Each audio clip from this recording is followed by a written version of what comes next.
Thank you very much. Again, my name is Benga Akimbuli, and I am here to represent the good people of Ondo East and West Federal Constituency at the Green Chambers in Abuja.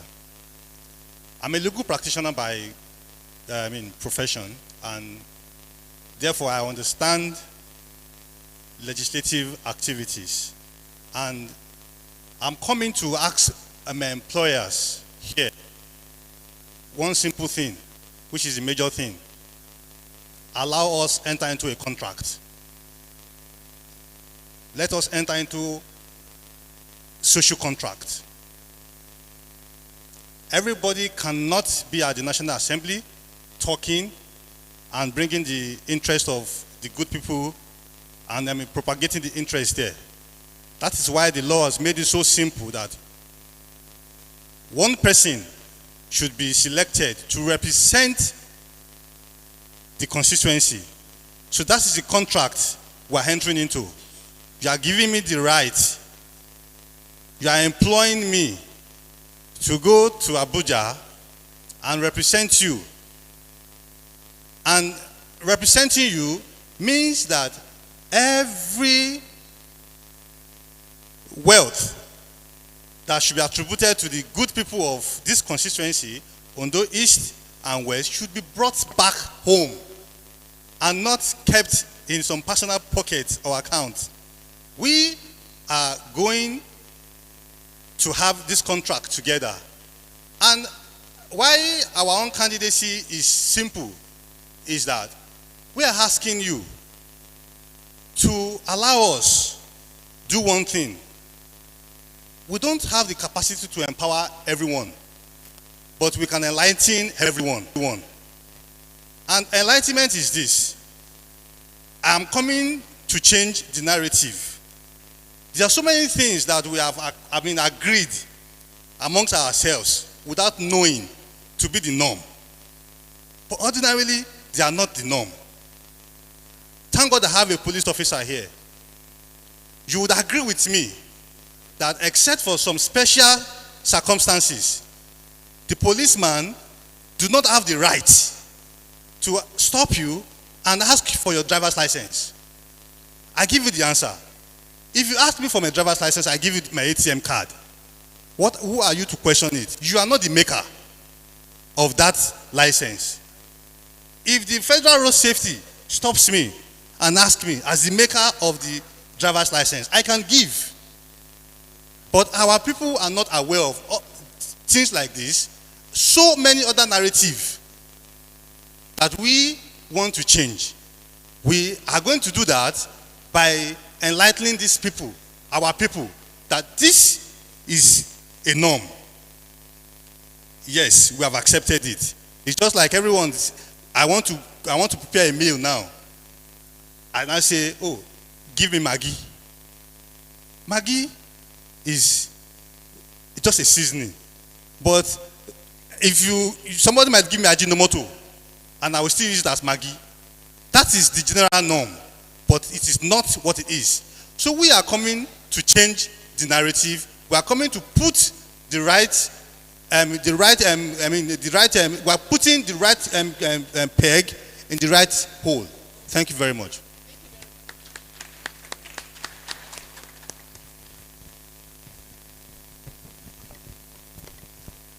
Good afternoon once again. My name is Jerry Akintomide Adeleye. Firstly, I want to thank the organizer and also thank my party. I will be brief. SDP is making it possible for some of us from rural area to be here. It has not been like this before. I greet my leader, Honorable Akisoino. As you know, as House of Assembly member,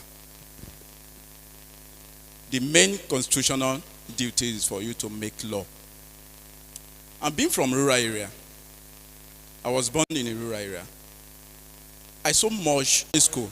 I'm one of us that graduated from primary school and secondary school. If you go to rural area, there are so very few graduates from the rural area. By God's grace, I'm going there to encourage my people to be more encouraged in go to school. We want to have more graduates from the rural area. By God's grace, I'm going to use my power. If I need to sponsor a bee, I will definitely do that to encourage them. Then, of course, there are basic problems that the rural people are facing, which by God's grace, we are going to do everything possible. Where we need to lobby, we are going to do that. Where we need to sponsor bee to help them, we are going to do that. Whatever we need to do, we personally, by God's grace, I'm going to do that. And I've started that. I'm an edutech expert. From my own company in Abuja, we've given about 5 UniMed student scholarship free of charge. If you go to Litaye today, one of the rural area, there's a university, private university there, African Peace University. Their land is there. The signboard is there. It's on the road. By God's grace, I lobby and I influence that from Abuja. The university is there. Very soon, they will kickstart the university. This and more we are going to do. Thank you very much. Good afternoon, everyone, once again. My name is Dr. Adegboye John, and I'm the candidate of SDP in Ondo, representing Ondo East local government. I'm from a local government without electricity for 16 years. A local government without electricity for 16 years. I'm from a local government that we have about 60 communities without mobile network and without employment too. Why I'm vying for a position of House of Assembly is to correct, is to make change. And I've not been in House of Assembly. I can tell you vividly that my company is part of company that facilitate Ondo State Power Company. A company that are to facilitate, that are using renewable energy to power rural community in Ondo State. And lo and behold, the people can testify, the KBC, the Balesh, across board can testify that through my idea since 2019, I have powered more than 15 communities in this kingdom. 15 communities. Now let us go to employment. Like my honorable colleague have said, I float a company in 2019 in Ondo here, and I can tell the whole house, my employees, that through my company, I have given employment to Ondo sons and daughters of about 100 people. The record are there, the fact are theirs, and I have people here who can witness that. So we are, like my member have said, we the SDP candidate, we are going there to change the narratives. And in the course of my knowing the problems facing my rural communities, all the communities in my local government, I can tell you Ondo East local government has a lot of potentials. I can tell you now we have about 8 places, we have titanium and zinc. If I become House of Assembly member, this award, I'm going to use my office to influence. Thank you. Thank you very much. Okay. Thank you very much. The question says I should sell myself to the audience. I believe I'm well known already. So as an incumbent, I will be talking about why I deserve re-election. The functions of a lawmaker, like my friend said earlier, is in about 5 phases. We have the lawmaking function, we have the administrative function, which is confirmation of appointments. We have the quasi-judicial functions stated in the impeachment powers of the House under Section 143 and 188 of the 1999 Constitution. We also have other functions such as oversight and investigative powers of the House. I believe that, judging by my very active participation in lawmaking and legislative activities, I've been able to be involved very actively in some very historic bills that have been passed into law. Chief among them is the Ondo State Security network law, that is known as Amotekun. We have the Ondo State Contributory Health Scheme, a first of its kind in the state. We have the Ondo State Violence Against Persons and Prohibitions Act. I was the secretary of the ad hoc committee that passed it into law. We have the Ondo State Security Trust Fund, that is a kind of arrangement that plans contingency funds for the management of security in the state. We have been able to actively participate in all of this. In the area of social interventions, we have been able to facilitate the rehabilitation of the road that leads to this place, the Valentino Ife Road. We have been able to also facilitate the sanitization of flooded the New Town and Lipakala area. You will see that the flooding occurrence is very low this year. We have been able to also facilitate installation of ball holes across the wards in our constituency. We have been able to sponsor small-scale trader initiative covering about 450 traders as of now. In the last 3 years, we have also been able to fund the purchase of UTME and coaching of secondary school students in about 22 secondary schools across the constituency, covering up to about 600 students. We have been able to do that. Above all, we have demonstrated strength of character that is needed for a legislator. That is the face of legislative representation in this kingdom by defending the republic and the interests of our constituent, especially when it matters. We have not been known as a puppet in the house, even though as a minority we have heard our voice has been loud, very clear, and very active in the floor of the house. Okay, thank you very much.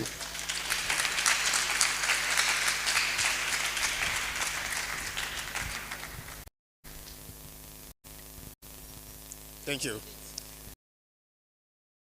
My name is Dr. Felix Kende. PDP is the party.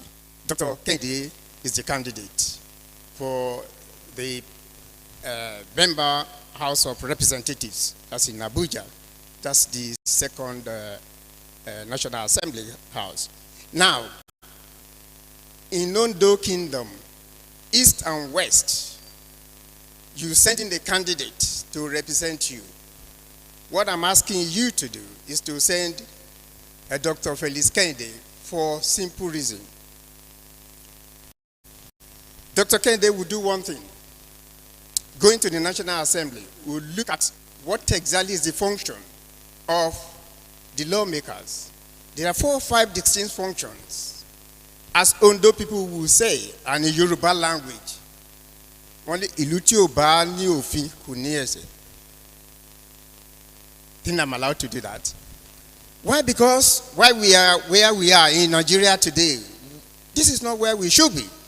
If you look at the Federal Constitution 1999 as amended, if you look at the sections that empowers the lawmakers, you look at the 58.1, 84, 143 section of the Constitution, it gives you enough power to make laws, amend bad laws, and most importantly,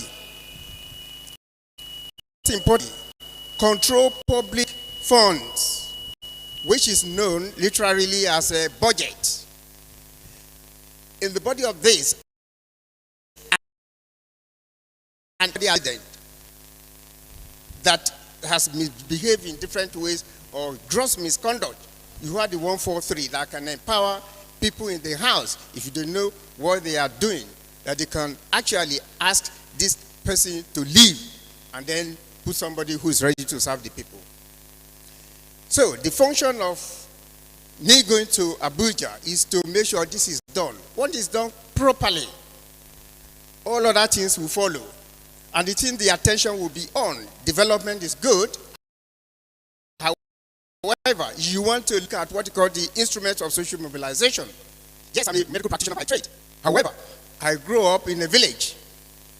I had the opportunity to go to school because we have somebody in power who make sure that people of my category can go to primary school. From there, I can go to secondary school and university and other things. And when I've completed my training, I came to Ondo to serve my people. I found out there were inadequacies. I had to travel to London to train more. And doing that, I served the people to the level that I was invited to the 70th celebration of the Queen Elizabeth of blessed memory, the anniversary, 70th anniversary of Buckingham Palace. And I turned around and I said, my people in Ondo are soft. I have to come back and do things that will favor my people. I've served enough people outside. Now I'm back for the second time, because I've done in the general hospital, serving the people.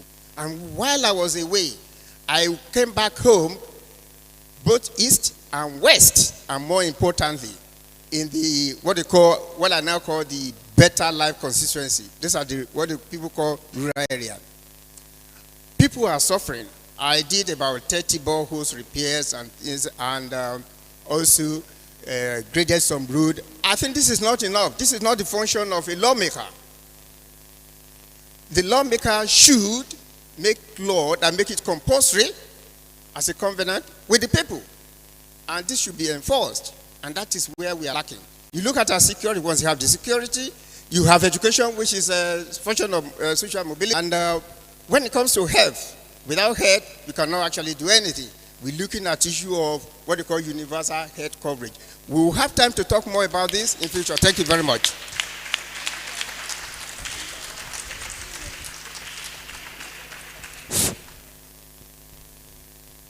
Good afternoon, ladies and gentlemen. Once a while, I greet my elders, the youth, and every person present here, the chiefs of the Ondo Kingdom. I thank them for being in attendance.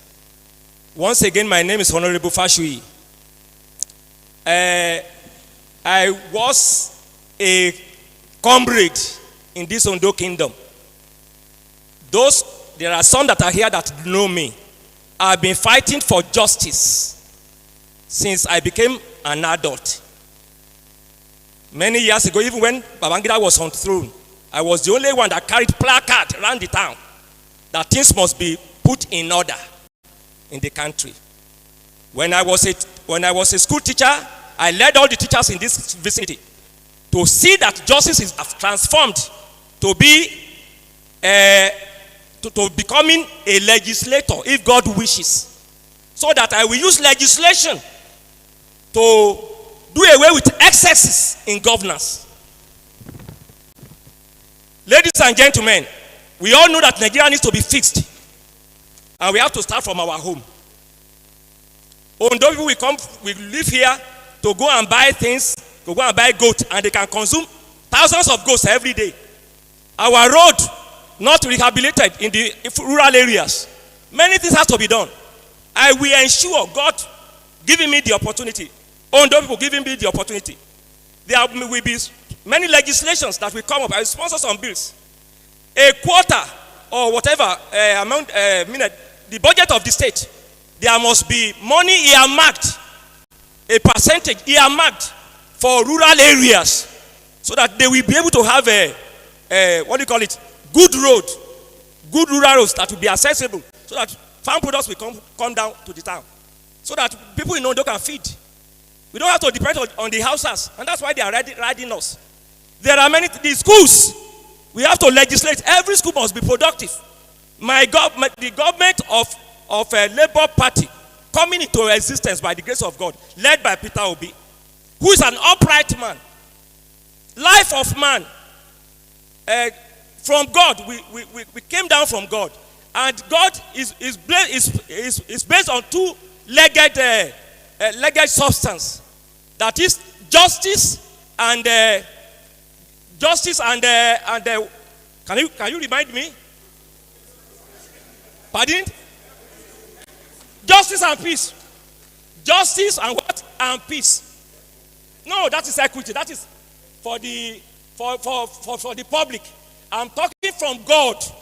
God works on justice and peace. So I will ensure there is peace, there is justice in our legislative, so that when we do things, we do it right. Not oratory, not rhetorics. Action, industrialization. People must work, and we have to see production. God bless you. Thank you very much, sir. I want to appreciate all the candidates. Wow, it's obvious you all have a lot inside of you want to download for today. But in as much as you're trying to do that, please, let's be time conscious. Before I hand over to the moderator for the next question, I would like to recognize some important dignitaries we have in our midst. And I'm going to start from where I stopped the other time. I was looking at one of my daddies and I said I'm going to introduce him next. Mr. Akinbote, you're very much welcome, sir. Thank you, God bless you.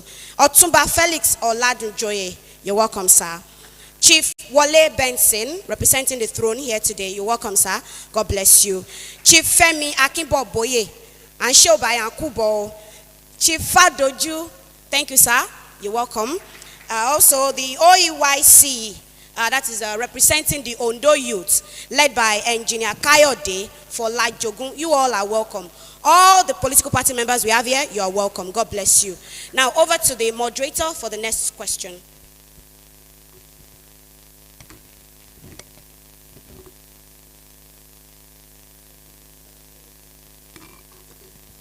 Okay, according to what the moderator is telling me now, I'm having the privilege to invite Chief Wale Benson to the podium as one of the discussants. You're welcome, sir.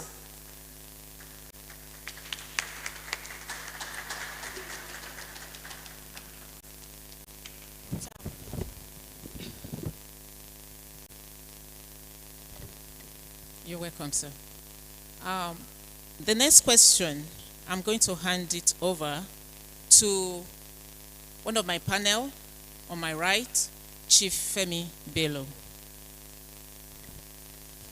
You're welcome, ladies and gentlemen. And thanks for being here. First and foremost, there is need for us to appreciate the initiatives of the organizers of this unique event. There's no doubting the fact that this is first of its kind happening again in Ondo Kingdom. That shows we are always a pace setter. Please, let's applaud them for this thing. Thank you very much. We've all listened to you, and you've delivered your messages. But there is one thing I want to ask. When you intend going for a purpose, a specific position, you always come out with some determination and purposes. But when you get there, you have another story to tell. What are the factors militating against legislation when you get to the legislative houses? Please, we want to hear from you.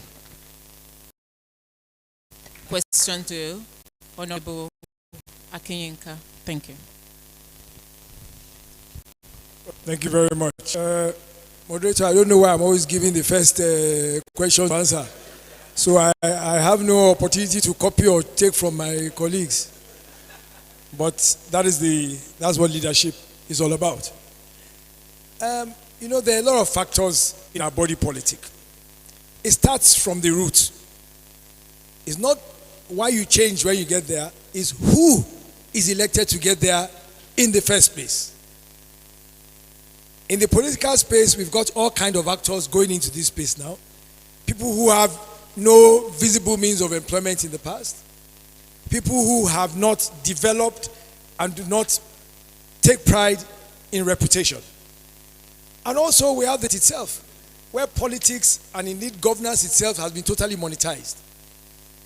I can say that when you get there, number one, there are so many incentives and I don't want to call it bribe, to pass legislation, and there are so many things in office that you get money here and there, you forget why you went to office. And secondly, I want to take a borrow leaf from what my colleague here said, enlightenment. The people here have not been enlightened enough to know that they can recall you. So that's part of why you change. If people exercise their right and their power and their vote, they will keep people in order there. I can tell you, ladies and gentlemen, my employers, that the office will not change me. I will change the office. I come from a background of service. I come from a legacy of integrity. Again, I don't like to refer to this, but Ile Latiba. I can say more, but I can see the moderator is asking me to stop again. Thank you, madam. Thank you very much. Maybe the pedigree will work. I'll give the same question to Dr. Felix Kehinde. Thank you, the moderator. Thanks for the very excellent answer by my colleague. One thing I can assure you, my kingdom in particular, is I look at the Nigerian Constitution and the electoral law. I look closely at the candidates going to the two national assemblies. One thing I found out is that 70% of people going in there, including myself, 70% are brand new. What I mean by brand new is these are going to be people that's not been involved in what is happening today. And that is a good news for us. And because of this, I'm beginning to take steps to be in touch with those who will be with me. Because when you get to the house, like the honorable here, we know the majority tends to carry the vote. And when you have 70% of the house being new, these are people that are used to the problem the people have. So I'm sure we will be speaking with one voice, and take my word for it. And that is what is going to happen. We're going to change the narrative. Thank you very much. Thank you very much. Thank you. In my experience as a serving legislator, I think we have three factors militating against legislative performance. The first one is the long years of military rule. The military incursion into our politics has bastardized our democratic tenets and practice. I think the second one is the overbearing influence of the executive on the legislature. Most state houses have been turned into extension of the government house, and it is a little bit different in the national level. And the third one is party loyalty and allegiance by members of the legislature. They consider party interest above the interest of the citizen. They dump constitutionality and legality. Thank you very much. Thank you very much. At this moment, I would like to have our Honorable Akinsoyun about this question. Sir, having an experience of 16 years, we believe that the candidates here, they can learn from you. And I would like you to actually shed a light onto what they will meet when they get to where they're going. Thank you.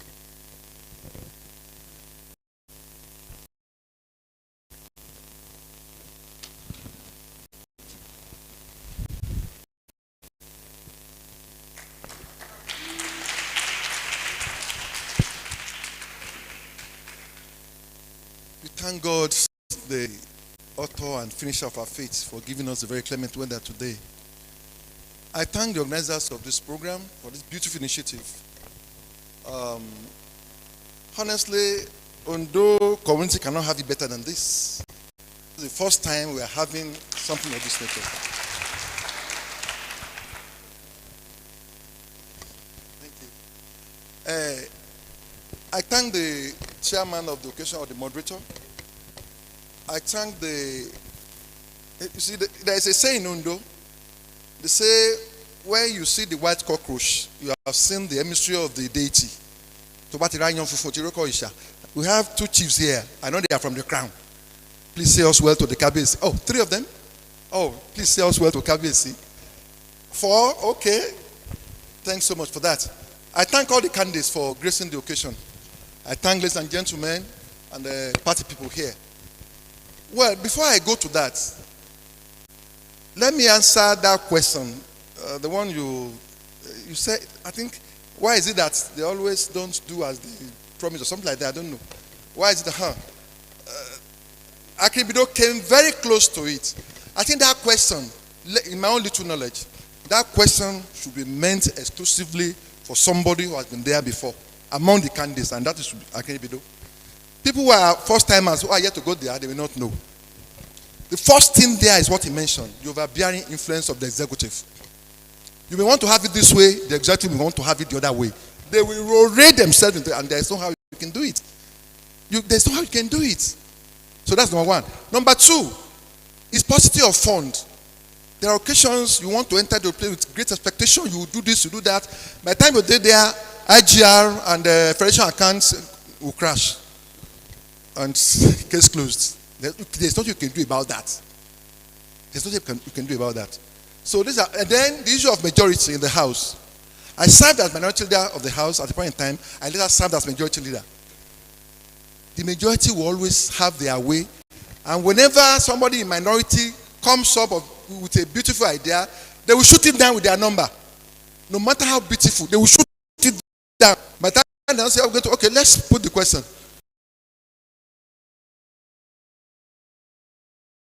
You have problems we confront, that things that we promise for getting there normally, achieve them. And the takeaways, I will just advise them. The people from your community will expect a lot from you. But what I just want you to know is this. Your level of performance will be juxtaposed with the promises you made during electioneering. By the time the performance cannot measure up to the campaign or whatever promises you made, you're a failure. Straight away. Be conscious of the promises you make now. It's not always like that when you get there. But the eagerness to be there, I want to become honorable, I want to become senator, it's always there when you are campaigning. By the time you get there, you now come face to face with the stark reality that all you have been saying while you are campaigning is nothing to write home about. Two, I want to plead. It's a takeaway for you also. This gathering is a gathering of decent people. And the people here have lived up to expectation. No jeering, no booing, nothing. No abuse, no insult, nothing. Please, for God's sake, replicate this in your electionary campaign. Replicate what is happening here in this hall in your electoral country. The major problem, security is only a function of that. The major problem is unemployment. Official security is an outgrowth of that problem. And the best way to tackle that problem is to make sure that whoever becomes president support that person to emplace proper restructuring in Nigeria. Restructuring is the only thing that can solve this problem. As we talk now, more than 52% of allocation coming from national account goes to the federal government. While 774 local government areas and 36 states will share less than 48%. How can they make it? And that is why it's called that at Adeyemi, they won't owe them money. At Futa, they won't owe them money. What call it?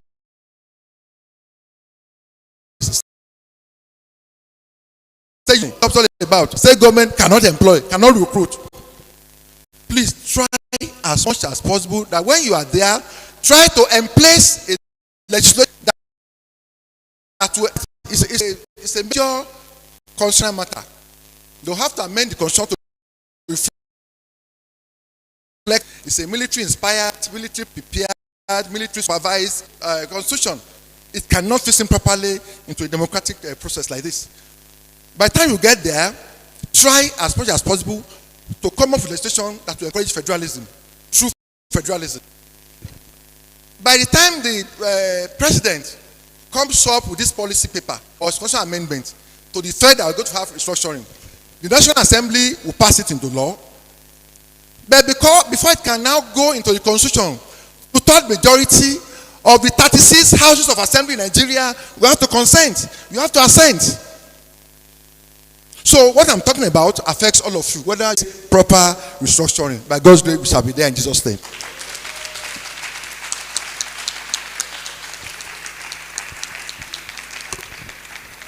Thank you very much, sir. That was a wonderful one from you. Once again, I recognize you and I say you're welcome, sir. We would like to recognize our viewers online. We have them on Zoom, we have them on Facebook, we have them on YouTube. So I'll just mention a few of the names because I have lots of them there, but I can't mention everybody. I want to recognize Mr. Tayo Oyetibo-san from London. He's watching us live from London. We also have the chairman of Ad Hoc Event Center. He's watching from Lagos.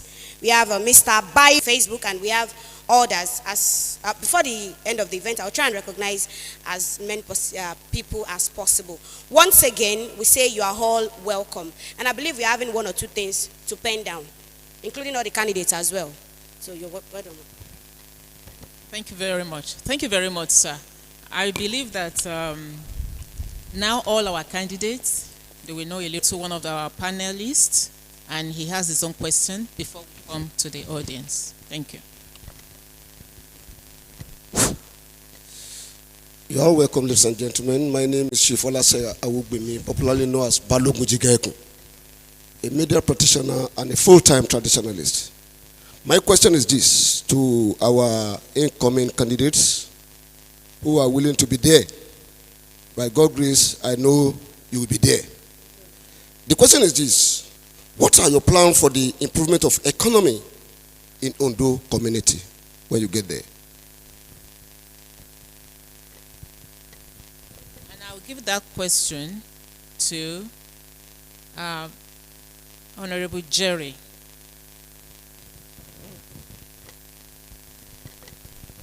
Yeah, good afternoon once again. Okay.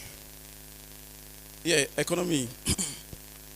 Like you know, I'm from a rural area.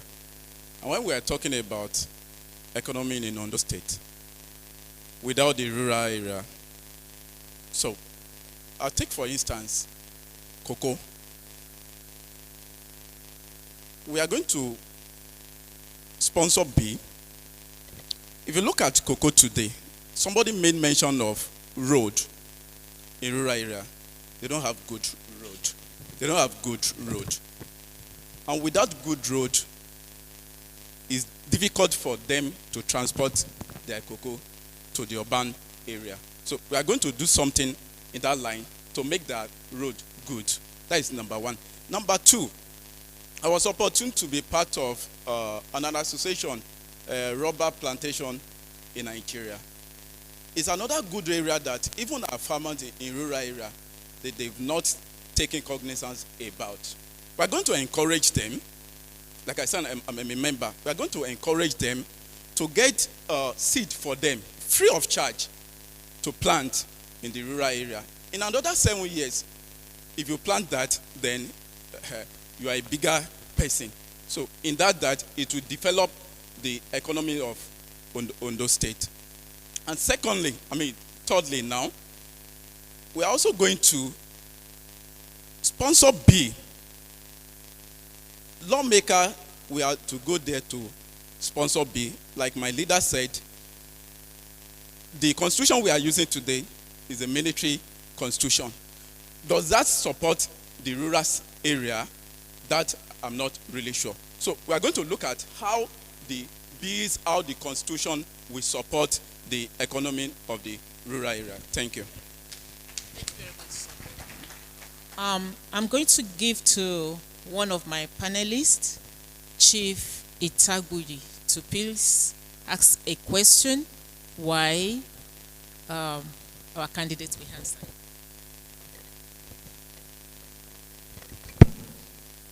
Good afternoon, everybody, and you are welcome to this podium. I must give kudos to Princess Fade Adenile Ayola for organizing something like this. Over the years, we have noticed the patriotic zeal in you, how you have been doing so many things on the media to favor the Ondo community. And it's very rare to see your kind, a woman of virtues. Thank you very much for organizing this. I will take my questions as a follow-up to what Honorable Solidayo Akinsoyinu, Ifedayo Akinsoyinu said. He told us the bottlenecks when it comes to the government bureaucracy. For you to get things done, it's very easy for you to come around here to talk. Others have talked. We've listened to this kind of talks for the past 23 years. We started the democratic dispensation in 1999, and we've been rigmaroling inside poverty, inside unkept promises. But I want to tell you what a self-reliant kingdom We always engage in communal effort to make sure that we get things done. We rely less on the government, and we pick this from our forefathers. If you look at how we have, where we started from, in 1919, Ondo people came together to establish a school, Ondo High School. In 1936, a king, Fidikpot Adeuga, built the palace.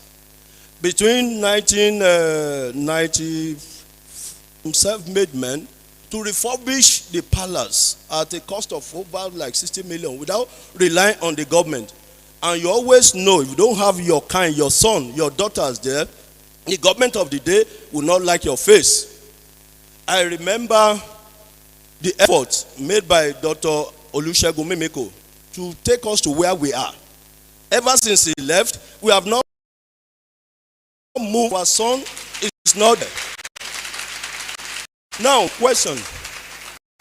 If you rate what we have in this community from my post study, employment is about 2%, and I'm sure people here will say 0%.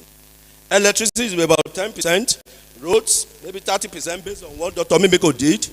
Potable water is, people are doing it themselves, is 5%. People will come around, maybe they do borehole here, and they will invite the whole media to come and see just one borehole. Security, maybe 25%, and the 25% effort. We know what the king did and the chiefs. I know how much the king and the Oshomaway Council, the ODC, how much they are paying for security that they employ, apart from all this Amatekun they are talking about. Education, maybe 35%. Agriculture, maybe 15%. Food security, people are hungry, 20%. Traditional institutions, 0%. I told you, people came together to refurbish the palace. We've been having legislators since 1999, even before then. Nobody has ever deemed it fit to even buy a vehicle for Oshomaway Council. They did it in Ife, Akure, they have. What's it called? Igboko down, all this area. They all have vehicles for their ships. And meanwhile, before you go to Abuja or anywhere, you first of all come to the ships. You will prostrate like no man's business. And after being elected, we'll be looking for you.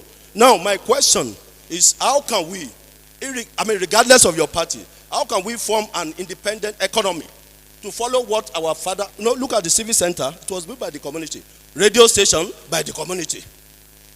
I can mention all what the community did without relying on government. Now, how can we form independent economy for Ondo Kingdom like they do in Ijebu? How can we come together, regardless of your party, to say, okay, we can bring investors. This time we're talking about is not by the government, it's by individuals. And even when you look at what the government have done, what they did, the glass premier meter, where is it today? So it's as if we don't have any destiny marriage with the government of the day as a community. What Governor Mimiko introduced buses to be carrying school children. The new governor came, he withdrew all the buses, and people are trekking. Now, my question is, how can we form an independent economy for the community that people will benefit from? That our community will be a pride to others. People will be envious of our community. I remember a time, 2015, when we traveled to the US with Kabesi. People, they came around, they wanted to come and invest here. But by the time we met with the government, there was a brick wall. So that's the question. How can we form an independent economy? Thank you. Thank you very much. Thank you very much, sir. Once again, my name is Benga Akimbuli, SDP candidate for MHR. Very interesting question and very simple answer to it. You know, irrespective of party affiliations and all of that, irrespective, I make bold to say here today, or to buttress on what the chief has said, that the Ondo community have always prided itself with communal development. First of all, the first thing that should be, first of all, make this kingdom attractive for investors to come in first. When this kingdom is attractive, such that investors, that sometimes I just drive within the city. You see, this Ondo kingdom is so small that we can easily turn it to our own Dubai. It's achievable. How do we do this? make this community attractive. First of all, investors will come in. And once you meet, just a stepping stone rather. Now, some sons came together. The presidential candidate of my own party, Prince Adewola Adebayo. You can see what he's doing. To Dr. Kennedy.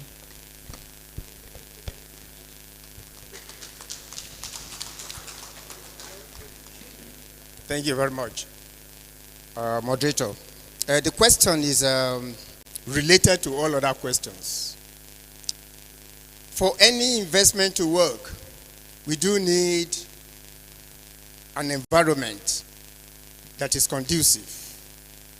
And for any development we make, it has to be sustainable development. And that takes us to the question asked by Benson, which is, the previous governors done X, Y, and Z, and now it's no longer there. That is not a sustainable development. So what we now need to look at our local level is, what is sustainable development? Now, I can see young people trying to, power some communities. When it gets to the stage of sustainable development, those in those communities will be involved. Either you are... Let's first define both. Intervention is a deliberate action coming to do something for people, to intervene to. Now, madam, you repeat that question again now, please, because I was writing so many notes. Okay, yes, thank you. Yes, now, thank you very much. Both are needed. There are some people that are not in a position. We have majority of our youths are unemployed. They are not in any training for employment, and even their attitude right now and their outlook is not employable. We need intervention in those places. We need to come in, take control, guide them, train them, give them what they need to be able to move forward. And this includes enlightenment and training and a general change in their outlook. So as a developing economy generally, and here intervention is still very much needed. That is the job of government. Then we have empowerment. Empowerment, like we say, teach me how to fish rather than giving me a fish. Empowerment is important. But we need to understand what empowerment is. We need to change the narrative of what empowerment is. Different spheres of life. And now we are coming home. We are getting involved in politics. Because once you have money, the next thing is to look for power. Because we want to sustain the money and even have more money. So I'm happy our people are coming up. But the question is this. When you come around, how many people of my age group will go about with you? I am over 6 decades. I'm over 60. So how many people of my age group will follow you when you go about? How many of us help you to fix your banners, paste the posters, make the noise that we make when you are moving around? It's only the youths you find doing that. They are the ones you even send to go and attack your opponents and so on and so forth. Not attack dangerously as the content of your political preaching. Now my question is this. When we are done, when we get there, when we get to the local government headquarters, when we get to Akure, when we get to Abuja, and so on and so forth, do we still remember this youth who left their mothers, their fathers? Some of them even have wives. They have children. How many of them do we remember? And this one takes us back to sustainable development. Sustainability is defined as the ability of the present people to make the best out of the resources available without depleting it for those that will come up in the future. Sustainability plans for Ondo Kingdom, particularly for the youth. What? You see, I think we should get to a point in this assignment where we ask political office seekers to come and give us their manifestos. I want you to know that, please, Madam OECS. We want political office seekers who are from this kingdom to come and give us their manifestos. If it is only one, I'm going to face water supply in Ondo Kingdom. I'm going to face road network in Ondo Kingdom. I'm going to face electricity or power in Ondo Kingdom. I'm going to handle issues that have to do with the youth. So we have your manifesto, and we'll start to tick one by one. And when you get there, you tear the paper, we'll also keep reminding you. So please, we are here today now, please. We want to hear, what plans do you have for youth development that is sustainable? For this community development that is sustainable. If all our leaders in the past have chosen to be focused, my own is road network, and I'm done. 4 years, I go. The roads that are constructed in 4 years, if they are well constructed, if road construction is not given to a tailor, you understand what I'm saying? If I'm the commissioner, I'm the minister, I am the whatever, I don't give road construction to my boyfriend or I don't just throw my money there. But what we have been doing is, we call it, what Ondo people we call akpakme. We give us something, 1 billion naira, I will share 200 million. Somebody shares, and at the end of the day, how much is left for that assignment to be carried out? That is why we cannot talk. So, that is why we cannot sustain. That is why they will not do quality job for us. This is the time to talk, and let us know what we want to talk, because whatever we do today becomes history tomorrow. So, SARS, unfortunately there is no female competitor here. No problem. You are intending. Okay, we have an intending MHR here. God will help you. I claim that for you. So please, my brothers, you want to take it off first? Thank you.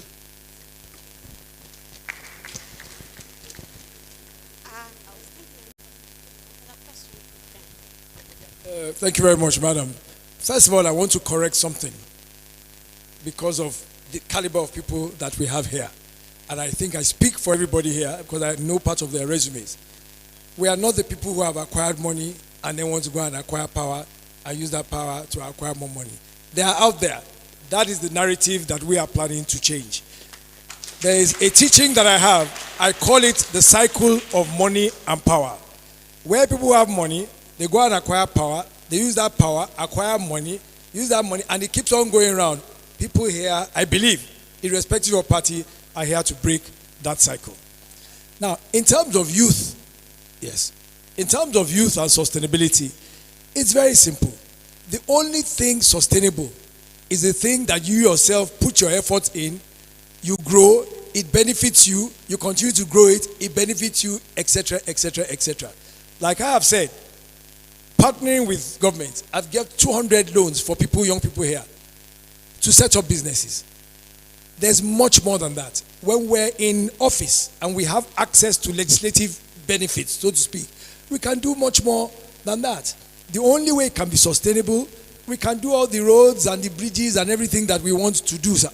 They will not be sustainable. But when we bring funding, training for people to set up businesses and they are prosperous, when the road is going back, the community will call itself together and say, you bring this money, let us repair our road. That's where sustainability comes from. Sustainability does not come from government in this part of the world.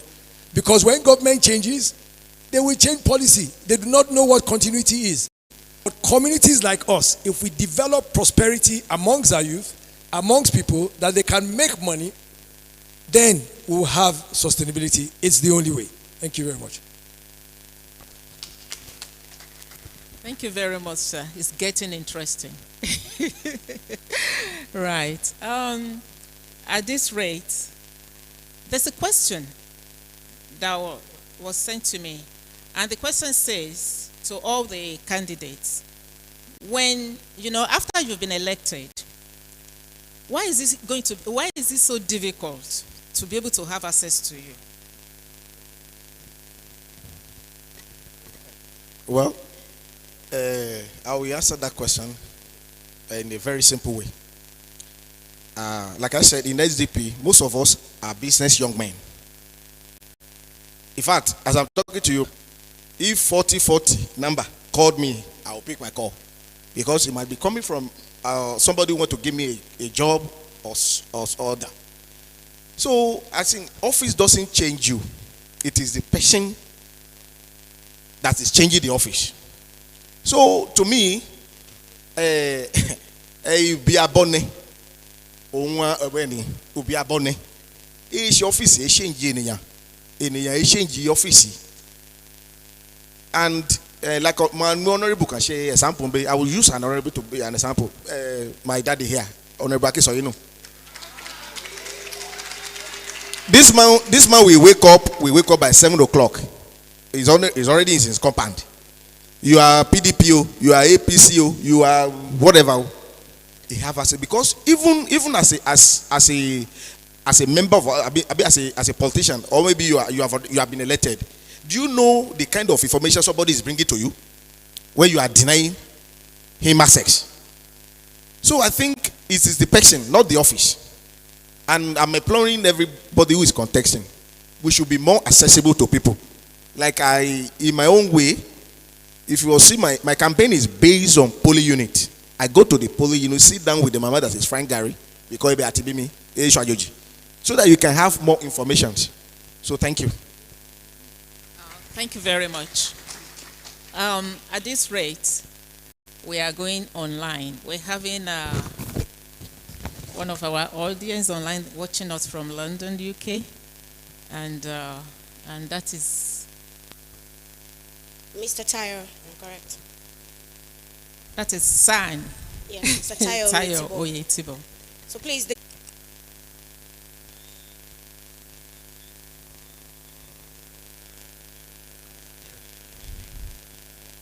It will seem the first ever in our kingdom.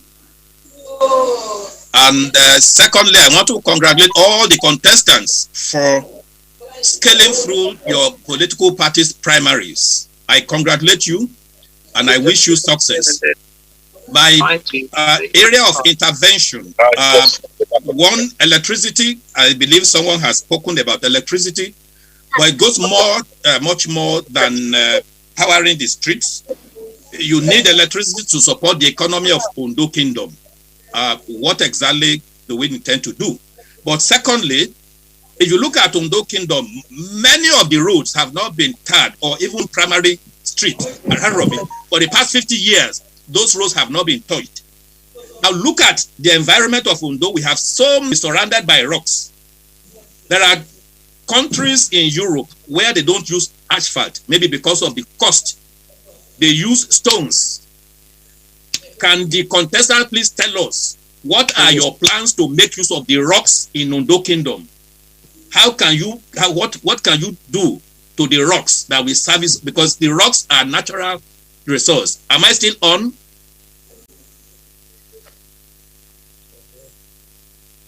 Am I still on, please? No. Oh, okay, because it went off. Okay. So please, this is the area I want the contestants to look at. If you have any plan for Ondo rocks, how we can make use of those rocks that surround us in Ondo Kingdom to improve the road network that we have. Thank you. And lastly, before I go off, I want the organizers to please implore prospective voters. If anyone comes to you with money to woo you, know that he's going to steal when he gets to office. Because no one gives you money for nothing. If you take the money, know that that should not be your candidate. Because simple, nobody can invest money in giving to electorates without going there to recoup what he has given out. So we must tell ourselves the truth. Using money to woo electorates should now be outdated. I think the organizer should please educate our prospective voters on this point. I thank you for giving me the opportunity to speak on these issues. Thank you.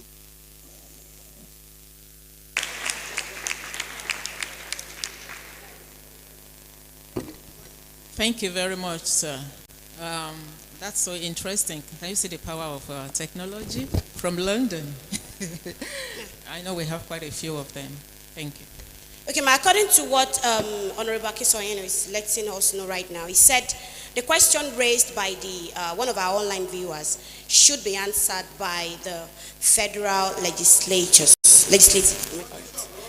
Yes, is exclusively.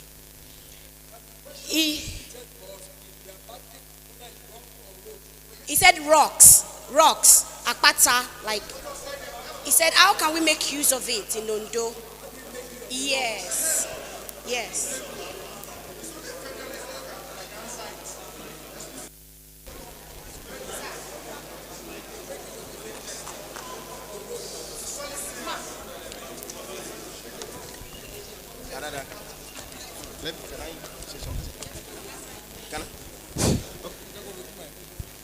Yeah, I'm sorry, I have to come up.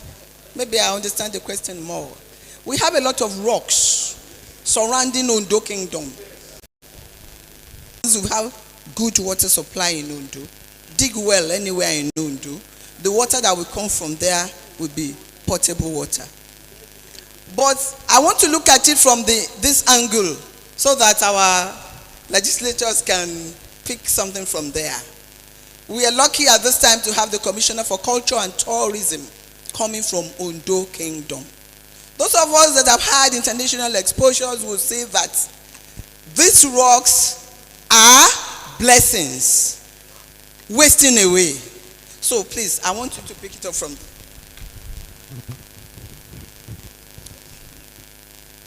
Thank you, moderator, and thanks for linking us with people outside this kingdom abroad. Yeah, and this is the issue of natural resources. That's what we're looking at here. And the answer to that question is actually visible and is present among us. And this also goes into issue of sustainable development. The principal thing that, before I answer that question, I'll quickly mention this. There is a very small, tiny African country whereby the developed country are looking to them for answers to their problems. This particular country, what they've done is that they legislated, and you'll be surprised, that anybody from the age of 10 to 24 must either be in school, which is education, training, or at work. It becomes law. So the issue of youth not having job to do is out of it. It becomes mandatory. And this is where we will be able, they will have a lot of natural resources. The rocks, as we have it, gave us the blessing, apart from giving us good water. That is why you have those who did geography, what we call denudation and sedimentation. And that is why we have cocoa in Ondo Kingdom. It's the good rock that becomes soil. And that is why we plant. Now we need to invest on that. Now, if you look at the rocks in Taba, that is making roads and things like that. Before you go into that, if you're coming from Ore, just before you get to Ondo, you will see a very large farm development. This person has an exposure. And what his concept is to say, well, we have these natural resources. So he developed it such that in this big farmland, you have the water, you have the rivers, and you have the rocks. It turns into place of money making, which we call tourism. That's one thing. In terms of using the rock, if you move a little bit further, you will see huge rocks, blocks that have been carved there. These are the rocks that are going to broken down into pieces that will be used for construction of roads. Now, this is where our investors will come in. Once you have the conducive environment, the investor comes in and put money together through the chambers of commerce that we will establish and look into how we could turn these natural resources into money and get all the youth employed. And here we will have sustainable development for this community. Thank you very much.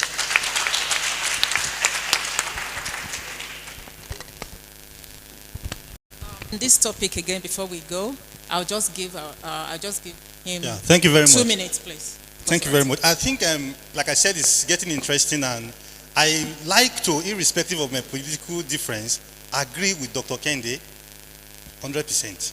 I like to agree with him, and I think that is why we are here. We are here to discuss on how to grow this community first. That should be our primary interest. You know, I highlighted 2 things here, which I also mentioned, but I should just talk. We can either make it constructive or preservative. We can preserve the rock and turn it into a tourist attraction. Because this is, okay, first of all, it falls basically under the exclusive list. It's just purely the federal government that can handle this.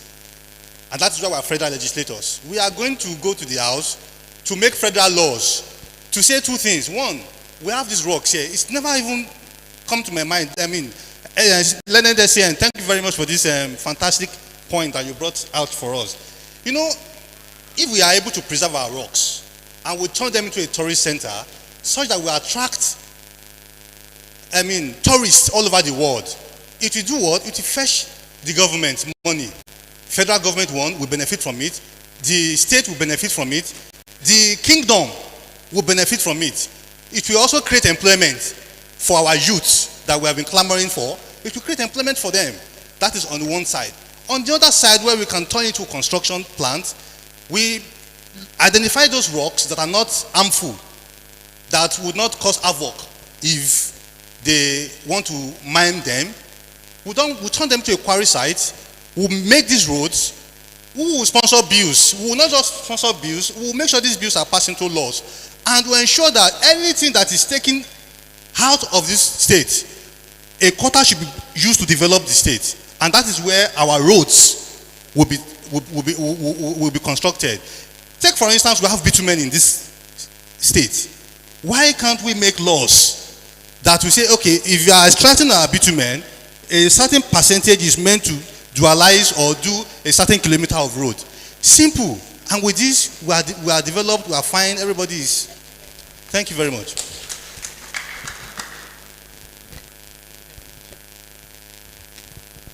Thank you very much, sir. Thank you very much, ma. All the candidates, you're well done.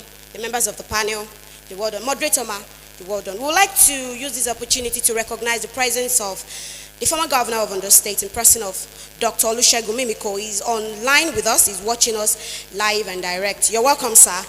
God bless you. Thank you very much. Can you hear me? 70,000 staff at 150 universities go on strike. Am I on through? Can you hear me? Hello? And it's reported airstrikes by the country. More than 60 people. Hello? It happened 3 days before Southeast Asian foreign ministers are to hold a special meeting.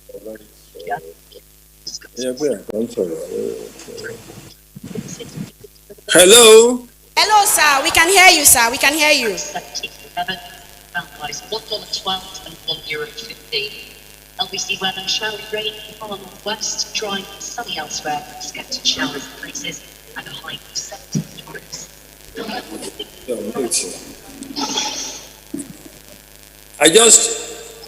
Hello? Hello, sir. We can hear you. You are online with us. We can hear you clear. Loud and clear. Oh, okay. I just want to seize this opportunity to congratulate that this is a wonderful idea, but for the fact that I already had a previous schedule, I will have been there with you. I love the idea. I think it's something we must sustain.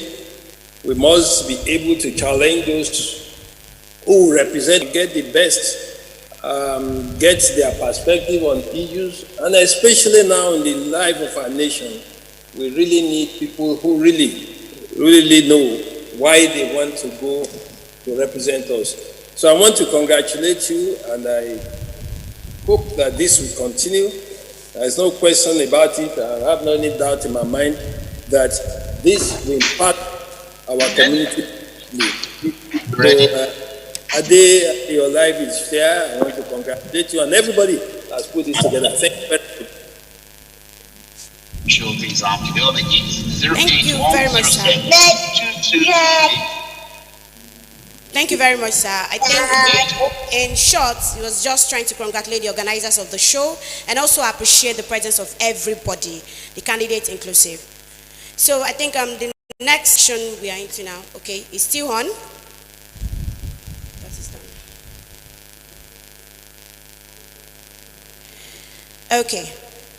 Okay, so because of our time, when we started this event, we actually informed everyone that we're going to be very, very fast about it. Now, I think the next section, which is going to be the last section for today, before we move on to next agenda, is to entertain questions from the audience present here. I would like to emphasize on this, that we know that every one of you here has one or two things to ask from your candidates. You want to hear from them directly. But we have tried as much as possible to get the questions Then the similar ones, we fuse them together. You know, we try to shuffle. We can't basically read out all of the questions. So I will be reading the questions one after the other, and I will allow your candidate office. I believe the question is clear enough before I move on to the next one. So I will let Honorable Benga Kibuli answer that question. Okay, the moderator has somebody else in mind. Oh, okay. Sir, the question for you. Praise the Lord. A good question. You don't need to be in your official capacity before you help humanity. The Holy Scriptures had spelled it out that whatever you do for your neighbor, you do it for God. Whatever you do for your community, you are doing it for yourself. If you have the means, God will not force you. But if you have the means to help humanity, why not? If you have the vision, you have the wisdom, you have the capacity, why not? There are people who have done that in the past. We have seen people, Baba Oduwo is not vying for any political post. He constructed the road in Ondo Kingdom. High Chief Olu Akinduro, his street in Fagu, he was the one that constructed the road. The annex of what do you call it? Is it ODC? Our hall, civic event center. He constructed that hall. I think that time it was 25 million as it was announced. So you don't have to hold any political post before you help humanity. God bless you.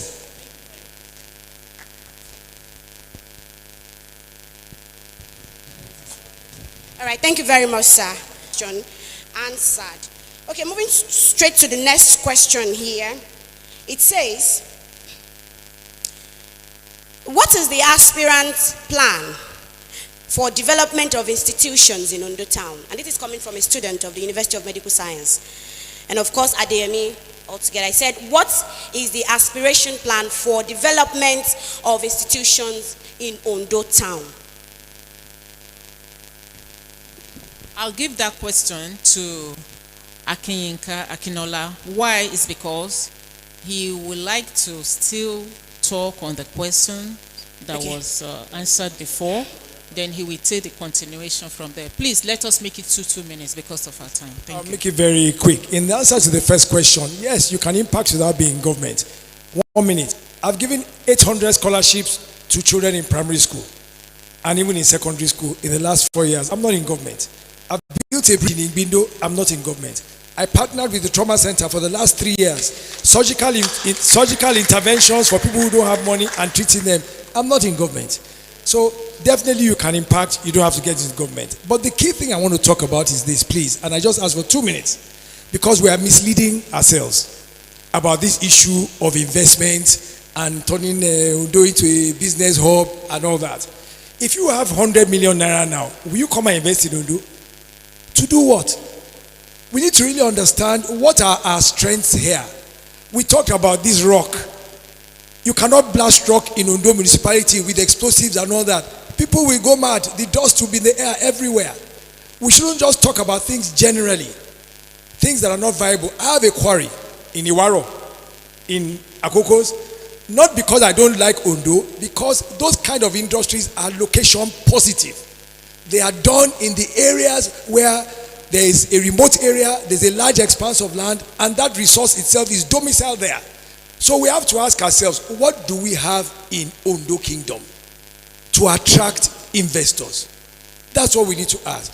Number one, we need to invest more in education. We're doing a lot in education now, but if you look at Olashore in Lesha and this other one in Ofa, they are doing very, very quality secondary schools. People, Ondo people from America, from Lagos, from everything will send their children here. Why is that impactful? If you have 5 universities here, the parents of those children may only come once in the 4 years that they are there because they are adults. If you have a high-level secondary school here, those parents will come at least once a month. They will stay in hotels. The whole business will grow. They will come back and see their father's house that they don't come to know normally. They will see it in that adaptation. That is what develops the economy. Governor Mimiko has started in Laje. We have the Ganifa Army Center, University of Medical Sciences, and all of that. Let's build on that. Laje is a medical tourism center already.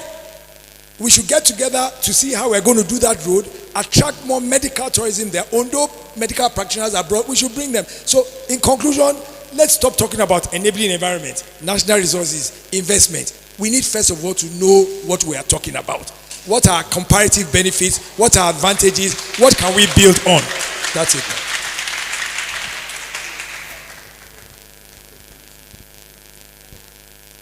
Dr. Nelson Oshugbenro would like to say something. One of the panelists. Thank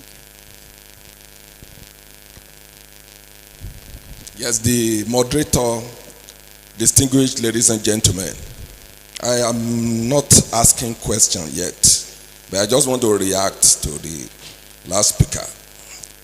Sir, there is something we call location and localization of industries.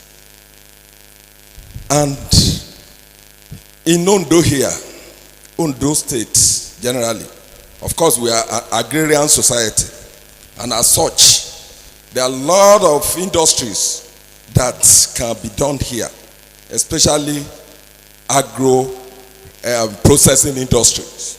So I don't want to believe that you cannot bring your millions to Ondo. There are a lot of opportunities. We have arable lands, and we have a lot of things we can plant here. We have our cocoa. We are known for cocoa all over the world. If you have cocoa processing industry here, you make a lot of money because the cocoas are here already. If you have Gary processing industry, we have a ethanol factory at Ore. It's a multi-billion naira worth of industries. And what do they use? They use cassava. They use 30 tons of cassava on a daily basis. And we have arable lands here. And that is a very big company that can employ over 5,000 to 10,000 people. Apart from those people who we also depend on it. And of recent, I think there was a summit we call Ondo Development Economic Summit. It was hosted in Ondo here. And what came out of it is a key invest. And a lot of people are trying to come together to establish, to turn Ondo into industrial hub. An area of over 250 acres have been earmarked for that, acquired for that. And if you go to that place right now, a lot of activities are ongoing there. And what are they trying to do is to bring assembled industries, cottage industries, big ones, and a lot of other things. And that would definitely help the economic of this community. A lot of people would depend on that. A lot of people will work there. And a lot of people, when you produce, I have a small cottage industry somewhere here. And I also have tomato plantation. If you have tomato processing industry here, a lot of people will go into tomato plantation and their company will be harvesting all those and be making money. So it is possible to industrialize this community. And that effort is ongoing. It has started. And I want to use this opportunity to invite all of us here and those people not here to come and be part of that investment. Thank you very much. Thank you very much, sir. Before I move on to the next questions, I would like to recognize the presence of Dr. Abbas Mimiko. He's here with us. You're welcome, sir. God bless you. And also to let us know that the chairman of OECS Online Radio and TV, in person of Mr. Ade Ayola, will also have a question for the candidates. But before I let him ask his question, let me quickly take this. This question says, our candidate says, vote buying has taken the place of economic development and through empowerment. Where do you stand? Vote buying has taken the place of economic development and through empowerment. Where do you stand? This question is from the audience, and I think it's a very critical one because I can see all our candidates taking their time to reminisce on the question before they will answer. And I think this is getting serious right now. Oh, okay, I can see hands up. All right. We're getting there. Benga Kimbuli again. Vote buying. Where do I stand?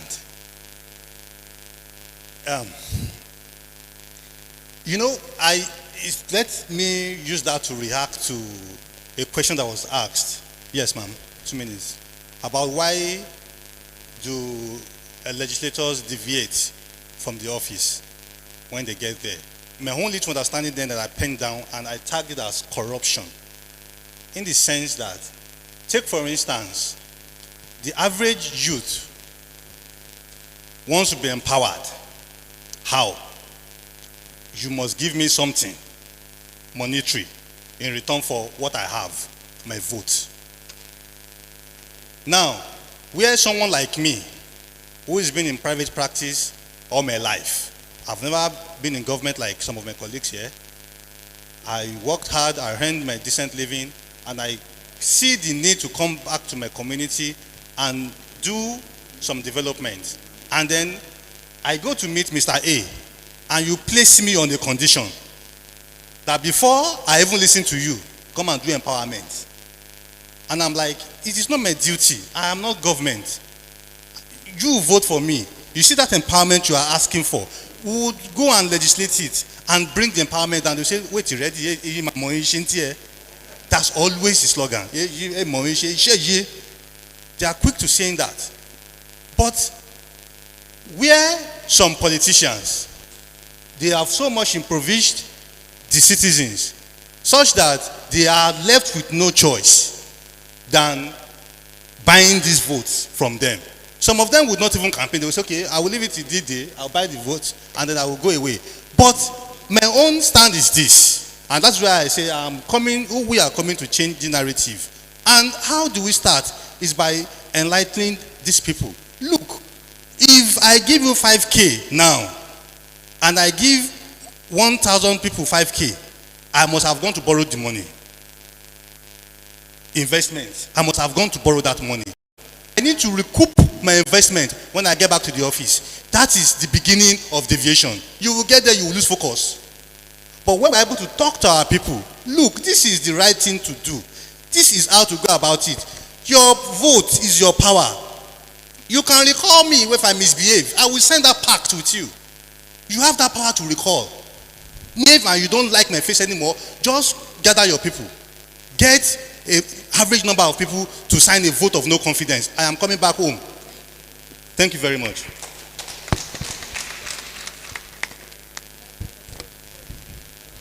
Okay, one of our, the member of the panel asked to leave now, but he would like to ask his question before leaving. Sir.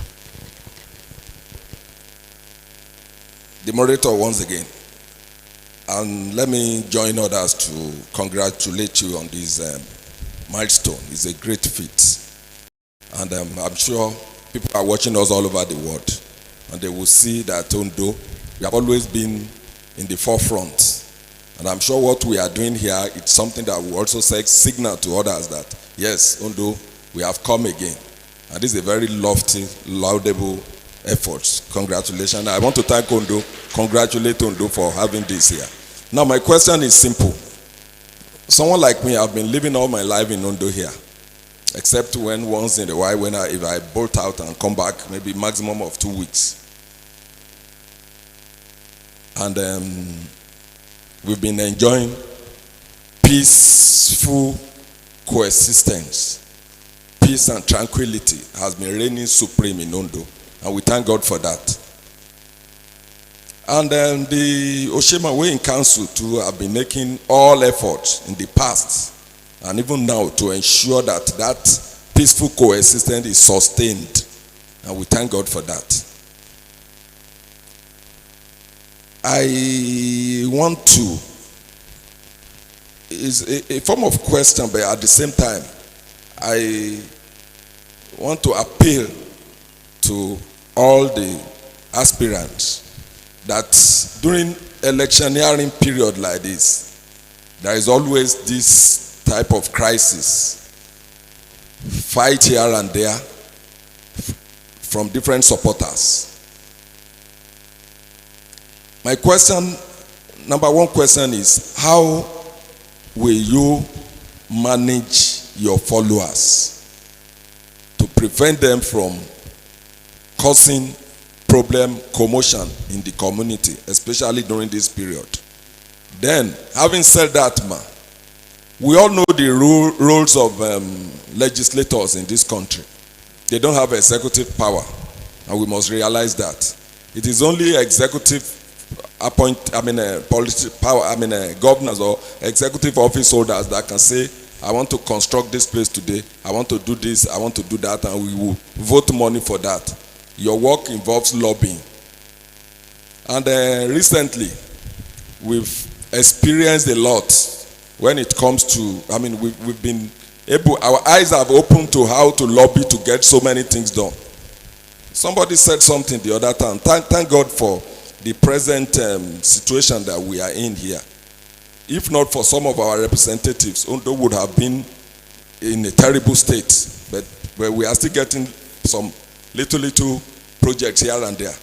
So my question is, how, if you are elected, how are you going to, knowing fully well that you don't have executive power, how are you going to ensure that you bring ample development to your community? Thank you very much. Thank you very much, sir. That's a very, very good question, and I think I have something like that next. But this question now we go to our Honorable Tommy. Thank you very much, ma. Mr. Nelson Oshungbemiro, that's a fantastic question, and it buttresses the point of what we are talking about, the constitutional duties of a legislator. After lawmaking, it comes to social intervention, which has to deal with facilitating projects.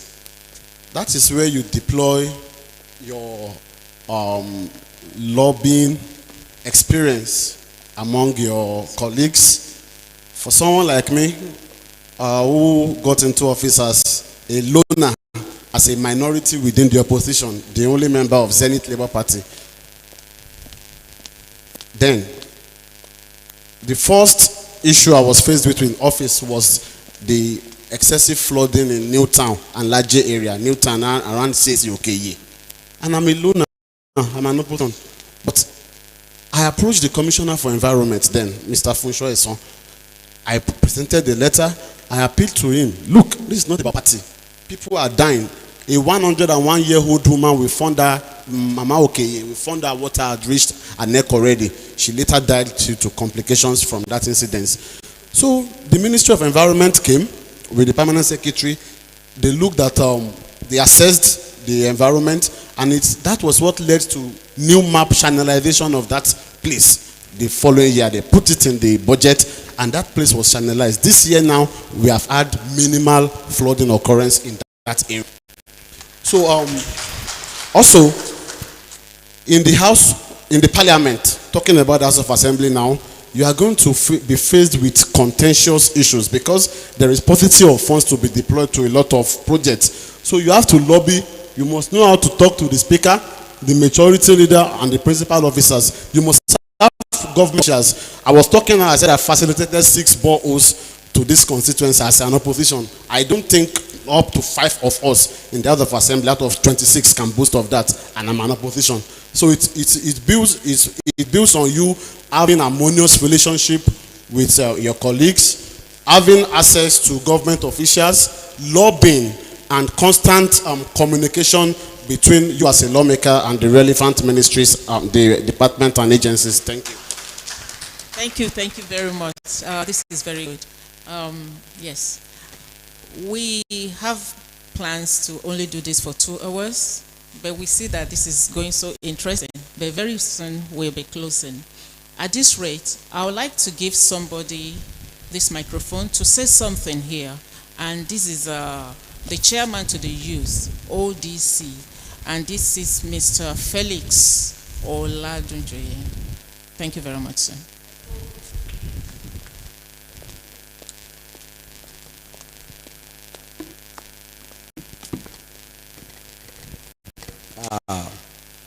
My big sister, I will start on an existing protocol.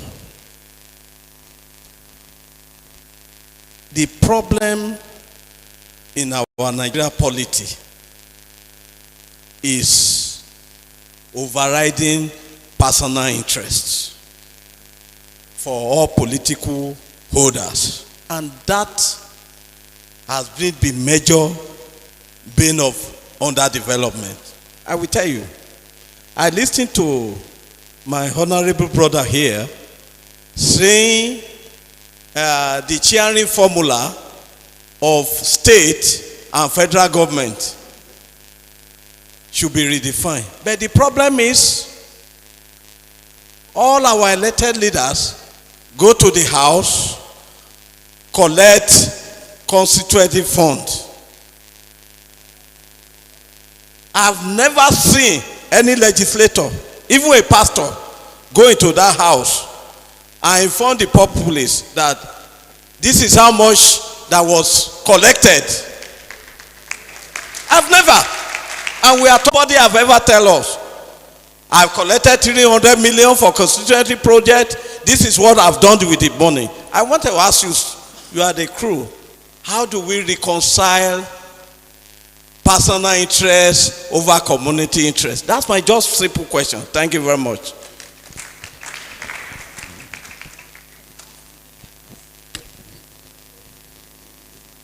Okay, if Honorable Tomide is going to be answering this question, I will just advise you to take this along with it. Yes, someone said, why is it difficult to use asphalt to fix the Fago Road that leads to Ondo West Secretariat? He said the road is presently being fixed with granite and cement. From our leader, Otumba Felix, that is where character comes into play. And that is why we advocate to elect people with godly character into political offices. When to serve, the foremost thing is the societal interest and not your personal interest. As a member of the House of Assembly, we have been faced several times between choosing personal interest and the community interest. But a lot of times you have to know your role as a legislator, your statutory duties, your soul and oath of allegiance to defend the Constitution. That is the number one sacrosanct thing. Stay on course to that. Because when you begin to put in personal interest into it, it beclouds your journey and it's to the detriment of the followers. So what the solution to that is just strengthening your character, knowing why you are running for office. If you are fortunate to be elected, staying on course to your constitutional duties and the interests of your constituents. And about the question of all right, sir. Yes, sir. Okay.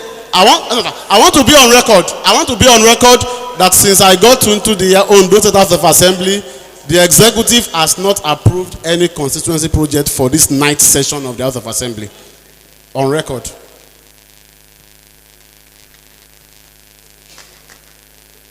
Thank you, sir. I think for 1 minute, we'd like to give to our honorable to answer that. Then we go to Chief Odole, and I think we'll be rounding up. Thanks so much, man. The issue is this. I think we have to educate our people about it right away. The most misconception people have about this thing is that the executive arm of government or the treasury will say, Honorable A takes also million of naira, go and construct road. Zero. It's never done that way. That is not how it is done. You only nominate projects and nominate the site. Please, at Okoduwo, we need a culvert. It is now left for the Ministry of Cooperative Services, or whichever ministry handles that, to go for the assessment. It's the government that will shortlist contractors. Your own duty there is to make sure that it is done properly and no job is done haphazardly. So no honorable member is giving so million of naira. It's never done. Go and find out. And to corroborate what he has said, because of paucity of funds, no member of the present House of Assembly has ever nominated a project for the sake of constituency project. They've not been given 1 naira for it. So that's just it. Thank you very much, sir. I think now we go to Chief Odole Fadoju. Yes. Thank you. Hello, good afternoon, ladies and gentlemen. Chief Isaac Iwalola Fadoju, Odole of Ondo Kingdom. The moderator, I can't thank you enough for this type of organization. You are blessed, my sister. One of our cities in Ondo, in the diaspora, talked about stones, the rocks around the kingdom. On traveling from Lagos to Ondo, near Igushi, you will see there's a log of stones packed somewhere there. These are part of our natural resources. Who own them? That's a question for our aspirants. Coming to this election,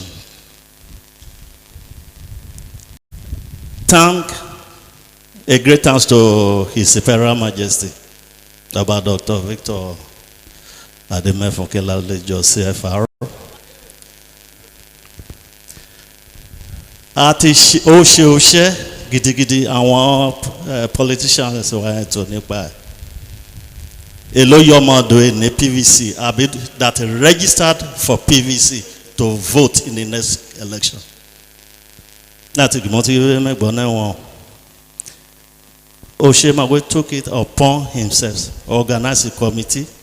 Thank God I'm one of the committee that mobilized Amando to go and register. And throughout the state, Ondo came first in all the local government in the state. Who is going to vote without PVC? We are not going to rest on that OAS alone, because we are going to tell our people when the PVCs are out, go there, go to the INEC and collect your PVC, because without that you cannot vote. I think it's one of the duty of the aspirants to mobilize, to tell their followers when the PVC are out, please go and collect. But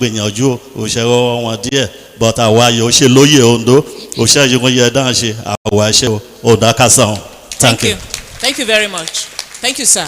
And our father, Chief Fadoju, represents the chiefs, and we had the ODC chairman for the youth. I will allow only one youth to say something here today. Peter Kiladijo. Thank you. Standing on existing protocol, my name is Peter Kiladijo, lecturer at the Adeyemi Federal University of Education. First of all, I'd like to commend the organizers, Daddy and Mommy Ayola. I would our contestant and those that are already in power for what they have been doing and what they intend to do.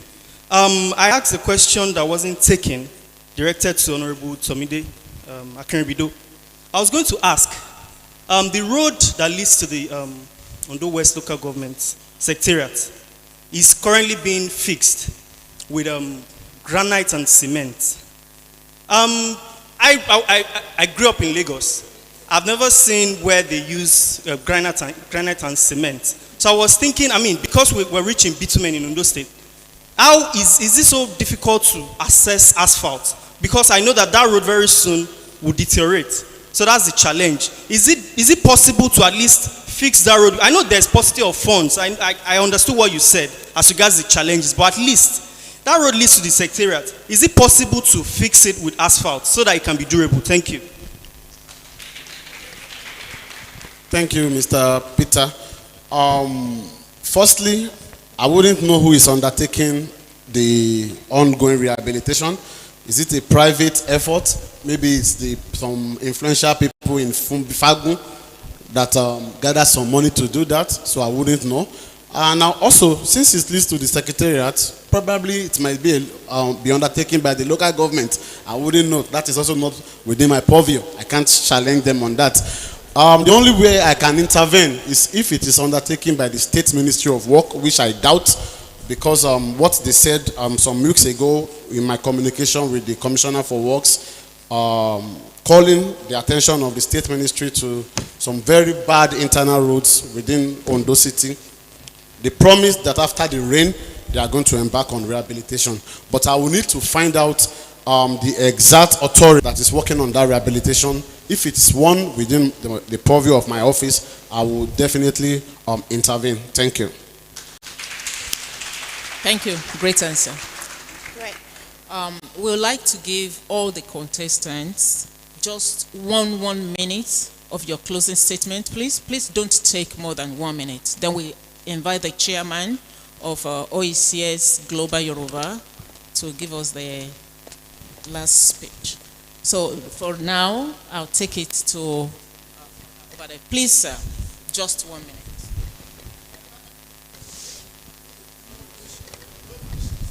Ondo Aleo, giving me the opportunity to be in the house. I'm a man of integrity. I'm a man of love, a man of fair play, a man of peace, and a man of action. Industry is our watchword in Labour Party. If you vote me, Ondo will never forget in life. Thank you very much, sir. Honorable Tokumbo Fashuyi, Omawani New Town.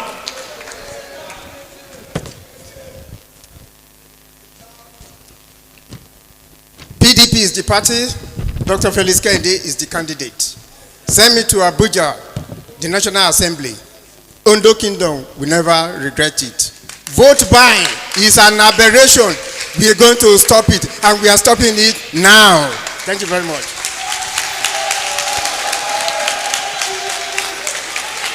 My name is Tomide Leonard Akinribido, an incumbent member and seeking re-election. I'm calling on all men and women of good conscience to support my re-election so that we can continue to consolidate on the firm foundation. We can consolidate on the firm foundation of vibrant representation that we have commenced with already. Thank you very much. Thank you very much. Over to you. I'm Adegboye Tokwe John, and I'm the candidate for Ondo East of the SDP, Social Democratic Party. What I will just tell my people is that they should vote for ideas, not money. And I'm the idea. Tokwe is the idea. Like I said, I'm in a mission. I'm on a mission. I'm on a mission in Ondo East local government. I want to put Ondo East local government on a global map, that a first local government in Nigeria that will generate its energy source from renewable energy, from transmission to distribution. Thank you. God bless you. Please, as much as please, sir, ma, as much as we want to applaud our contestant, please, we'd like to bring it down a bit. Ajoba yama bino ajo. FD atewoni, FD poju ambafo, and show by ye. On to the next candidate, please. Akintomide Jerry, SDP candidate on the West Constituency 2. I will only plead to my people. Maybe unfortunately, most constituency 2 people are not here. I mean, most people here, they are urban people. But of course, I still have to go back there to still talk to my people. So I'm pleading for them to vote for me, for them to vote for SDP. I know that constituency 2 need lobbyists. Constituency 2 need someone that can sponsor B. I've been doing it like I said. And mommy, I want to appreciate Baba Oduwo. Because when I lobbied for the university to be taken to Litaye, Baba Oduwo was the first person to give us office, take off office in Newtown. I want to say thank you to you, sir. So we are going to do more in education. Thank you very much. Thank you. I'm not making a closing statement. I'll use this opportunity to respond to something because it's important that we have good takeaways from here. Economies, they do not base it on manufacturing or industries. We need a new way of thinking. They are university towns, and they are very prosperous being university towns. We can be prosperous being a medical town. We have NEPA here. If we have 5 more NEPAs, it can grow this economy. So I'm not kicking against people investing here. I am at this point starting a plantain flour and a yam flour factory in Okegun. I believe in investing here. But to think that we are just going to do manufacturing, we need to think of new ways. There's IT, there's so many IT hubs, there's so many things to do. So this is what I want to correct. I'm not, because I don't want us to go away that I'm in opposition to what Oshemowe Council or anybody is trying to do. What he mentioned about coconut is tarmac, location positive. What they mentioned about ethanol, is not Ondo Kingdom. We need to first of all identify what our comparative advantages are and build on that, rather than trying to establish industries that are going to be competing with people that are 10 kilometers from Lagos and they can get their product there. If we identify our comparative advantages, whether it's education, whether it's health, whether it's cocoa, whether it's stone, when we do that, we will now have a focus upon which to say, these are the industries that we want to attract to Ondo State. We are putting the cart before the horse. Thank you very much. Thank you very much, sir. Genga Akimbuli is my name. MHR candidate for the Social Democratic Party. The only thing that I can say, and we've been saying, is that we want to create your indulgence to please support the Social Democratic Party in helping to change the narrative. We're not here to talk too much. We're intellectuals, we're people with intelligence, we're people with ideas. So your vote would count where you vote for those that can actually change the narrative for good. Thank you. Thank you very much, sir. We really, really appreciate all the candidates present here today. All our audience, thank you very much. I mean, this is one of the few events I've attended that I see that the number of the guests we have when we started the show, we're still here. We are actually moving close to the end of the program, but this next agenda on our list is the second part of the most important thing we are doing here today. I have the privilege to invite to the podium for this ceremony Mr. Ade Ayola, the chairman for OECS and Global Yoruba Online. Welcome, sir. Thank you very much. One more time, we thank you for coming. I can see that we have all behaved well, which is a very positive thing. I'm thankful to the contestants, and for the purpose of full disclosure, we didn't collect 1 kobo from any contestant.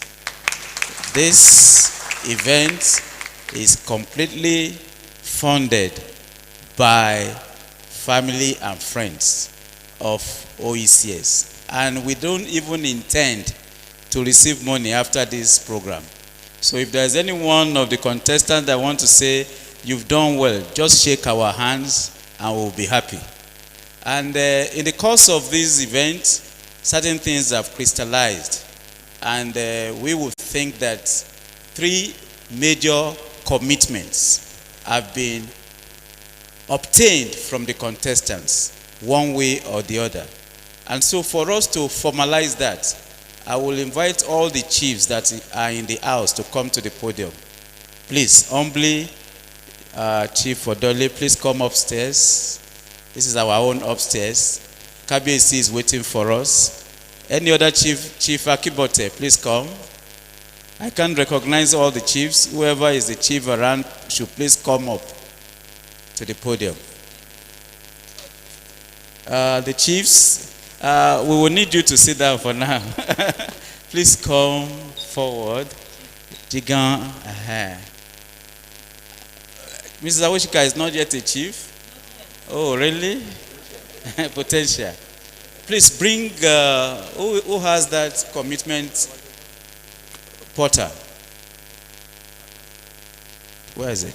Okay.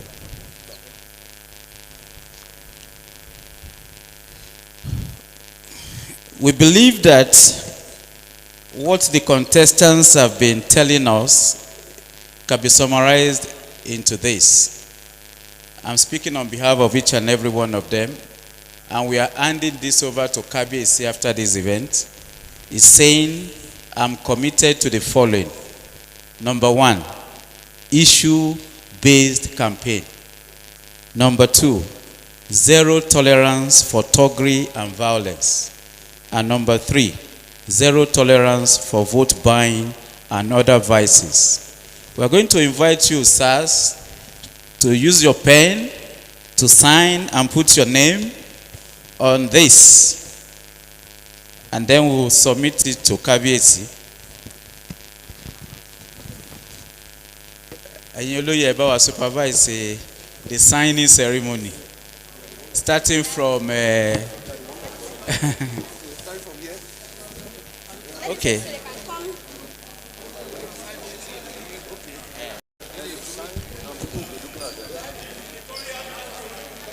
Starting with the senior ones, the senatorial aspirants first. Just sign anywhere, sir. Social-Democratic Party of Nigeria, SDP, I hereby commit us to peace, to decency, and friendship in the upcoming elections. So help us God. Amen.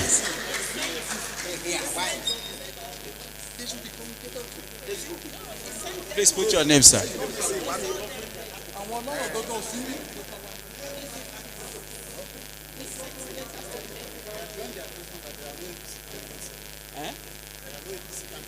Well, we send them.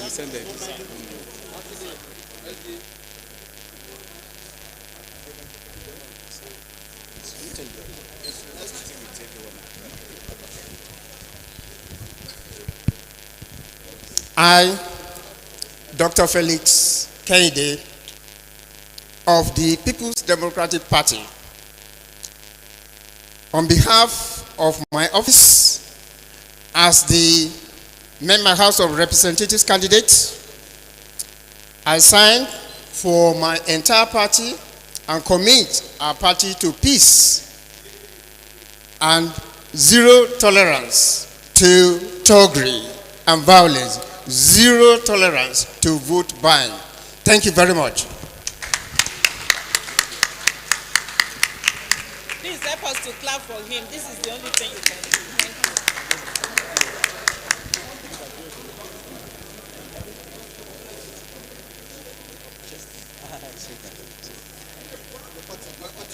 TDP.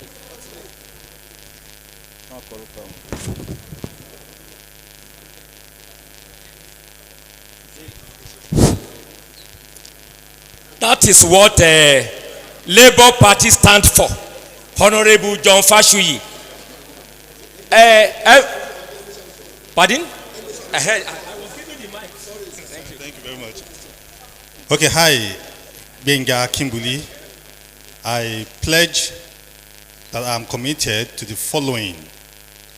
1, issue-based campaign, which is going to be our watchword.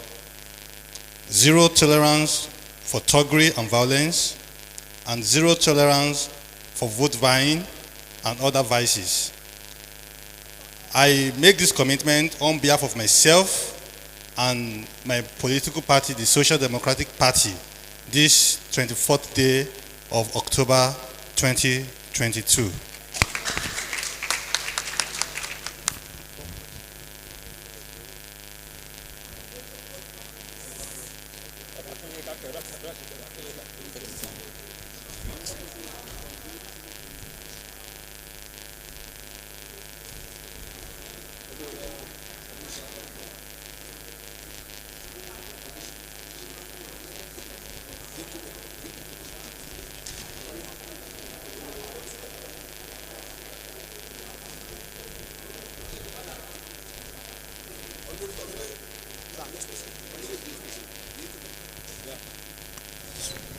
Am I supposed to use a green pen?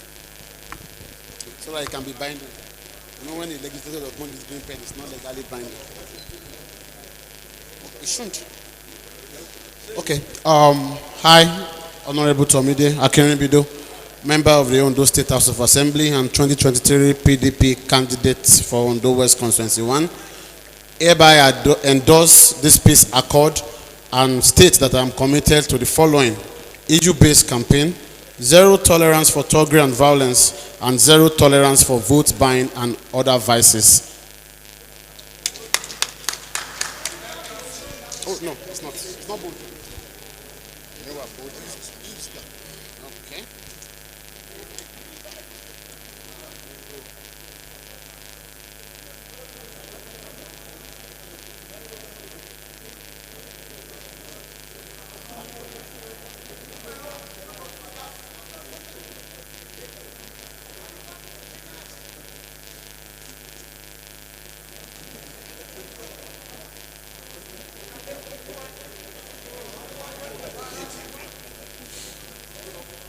Today is 24. 24.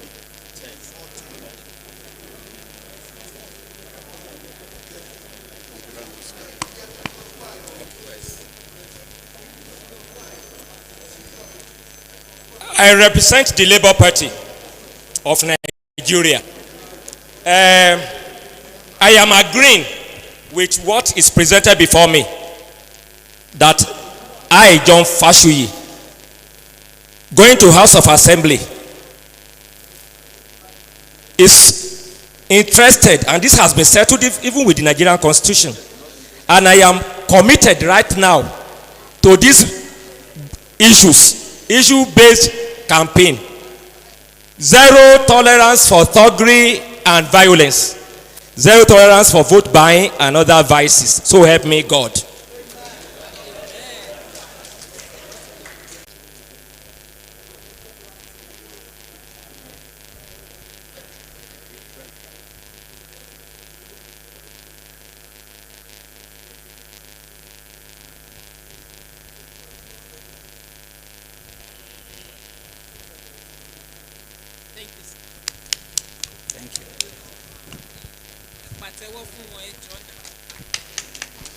Good afternoon once again. I, Jerry Akintomide, on behalf of myself, my family, and my constituents, I pledge to follow the following. SDP, issue-based campaign, zero tolerance to thuggery and violence, zero tolerance to vote buying and other vices. So help me God.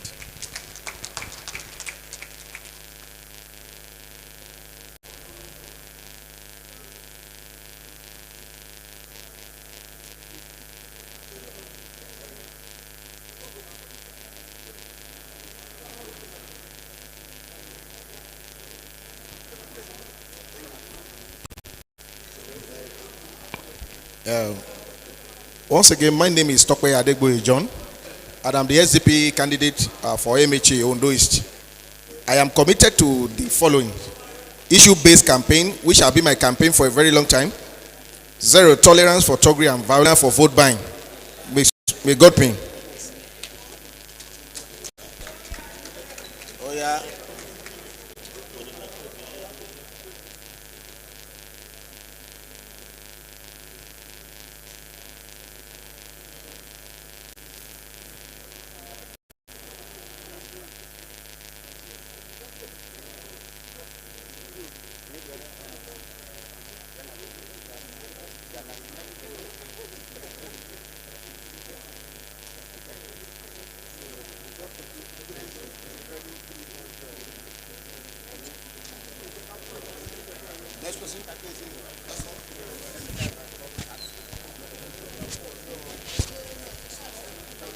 All right. Thank you very much, sirs. We really appreciate you. All the Ondo chiefs present representing the Abaye. Thank you very much, sir. Okay. While we assemble for photograph, I would like to invite Mrs. Akimbule, the wife of the High Chief Odunwo, to quickly give us a vote of thanks before she leaves.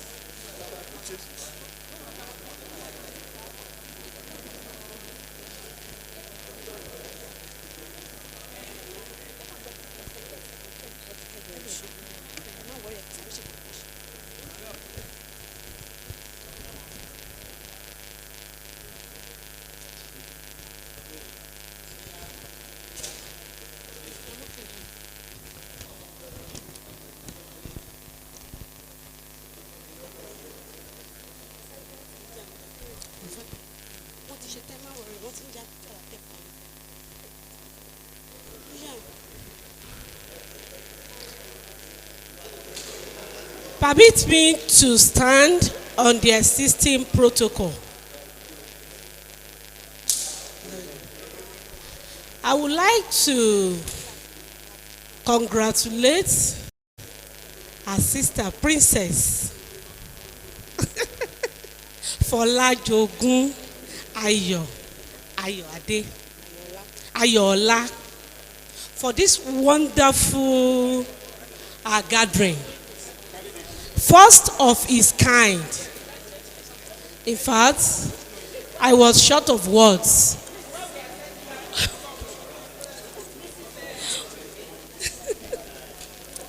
Oh God. Maybe I should do it this way, sir. Sir, maybe I should hand over the. Hello? Grandma, Sorry.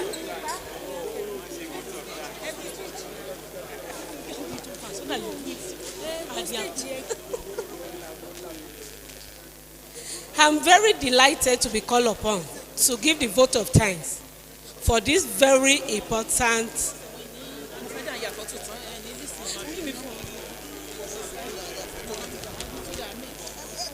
3 minutes, man.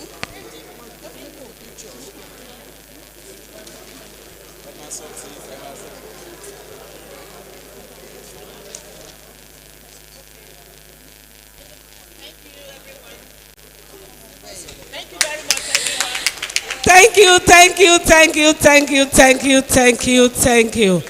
We appreciate you all for coming. God bless you. On behalf of my husband, I Chief Sir Dr. Olabanji Akingule, the Odunwo of Ondo Kingdom, and the Atulushe of Akure land, we sincerely thank our princess for this wonderful event, first of its kind in the whole Ondo state. I give kudos and a big thank you, ma. May God continue to bless you and enrich your purse. You will never lack anything good in Jesus' name. And I pray wetin lọ bẹ wetin bọ̀ ṣùgbọ́n aka lọ láyọ̀ dúró aka bọ̀ láyọ̀ yìí o ọkọ ẹ ẹni mo ro sọ igi o ń rere yìí o nínú kan kò this kingdom those beautiful things you have in mind for the kingdom, for the state and Nigeria as a whole. God will give you the strength and the ability that all these plans will come to stay. Once again, I say thank you everybody. Àṣẹ o, àìròyógún dòdúdó, àgbèdèdè wa o. On that note, I want to say,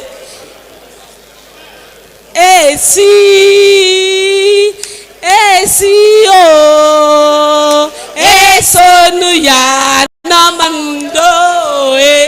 Thank you, thank you, thank you. We really appreciate our mommy for our vote of thanks. But there is an issue raised here.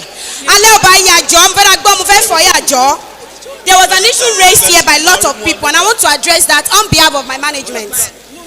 We were made to understand that everybody knows that the APC candidates, they are not present. But I promise you, we sent out invitation to every candidate representing Ondo East and West constituencies. So their reasons for not being present, we don't know.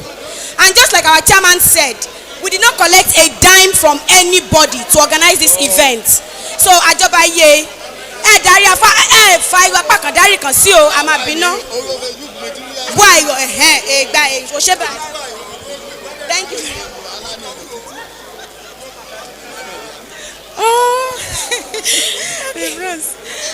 Thank you everyone for coming. We appreciate you.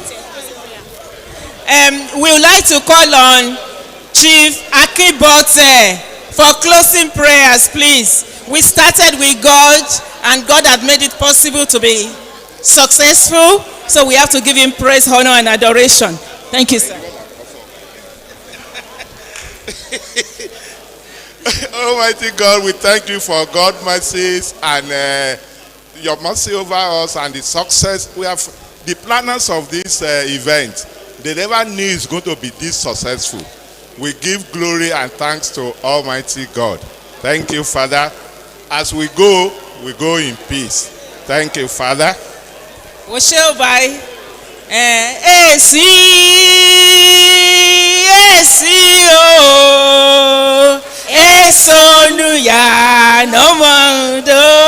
sir, please, now we can go outside for taking photo no day. Let us know that this is the day the Lord has made. It is our first time láti ṣe Lumbe. Adi ìdúpẹ́ fi hàn wá àwa bá wa ṣe. Ọlọ́run ahọ́nà wọn o. Iṣẹ́ òlú òun dédé wa dẹ ṣe. Ọlọ́run dùn máa di amú èrè akamú kò dédé wa po. Nàgbà lọ́n. Bí a bá fẹ́ pè wá láti ṣe streaming iṣẹ́ wọn. Ondo Eki chat show no go Facebook. Àwa OECS media. Àwa náà Adémúlẹ̀gún road òun ọ́fíìsì wa ra global online wọn yí aṣẹ́ńbẹ́ dédédé àgbáyé dédédé òun ego so àwọn tó ń do náà dédédé ro adúpẹ́ wọn wà á ṣe o àwọn àbá ìlóye dédédé àwọn panelist mi mo dúpẹ́ náwó wọn o à ń ṣe o God bless you ma thank you very much sir Egi John God bless you. I'm impressed. I'm impressed.